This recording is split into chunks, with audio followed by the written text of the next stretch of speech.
Today we're making the most irresistible salmon recipe you've ever seen. Crispy, juicy, and glazed to perfection. Honey garlic salmon bites in the air fryer, just 10 minutes in the basket plus a quick glaze, and dinner's on the table in no time. Start with a whole fresh salmon fillet. Cut it into perfect bite-sized cubes. This way every piece gets kissed by that rich marinade. Pro tip: how to remove salmon skin. Place the fillet skin side down. Starting at the tail end, slide a sharp knife between the skin and flesh while pulling the skin. That little trick keeps your cuts clean and saves every bit of meat. Now let's build the flavor. Melted butter, olive oil, soy sauce, honey, Dijon mustard, brown sugar, garlic, salt, and pepper. Whisk it up until it looks like liquid gold. Toss your salmon cubes right in, cover, and let them marinate for about 30 minutes so they soak up all that goodness. Here's a kitchen hack. Line your air fryer basket with foil, fold up the edges like a tray, and boom, you're catching all the drippings while the salmon cooks. And that's your glaze. Preheat the air fryer to 400 degrees Fahrenheit. Lay out the salmon cubes in a single layer.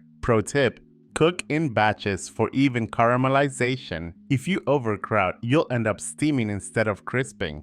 Cook for about 10 to 12 minutes until they're golden and flaky. Once they're cooked, carefully lift that foil out of the basket and spoon the captured glaze right over the salmon bites. No extra pans, no extra fuss, just glossy, garlicky perfection. Transfer your salmon bites to a platter, garnish with scallions, and finish with fresh lemon wedges. That shine says it all. This is dinner with attitude. Here's your mini soul snack for today. Life is like this recipe. Give it time, soak up the good stuff, and even under heat, you'll come out better than before. Don't rush your process. These salmon bites are perfect over rice, tossed into a salad, or served up as finger food. However you enjoy them, they'll be gone before you know it. For the full written recipe, head over to kelvinskitchen.com. And if you like this video, hit that like button, drop a comment, and subscribe for more recipes with sass and soul from my kitchen to yours.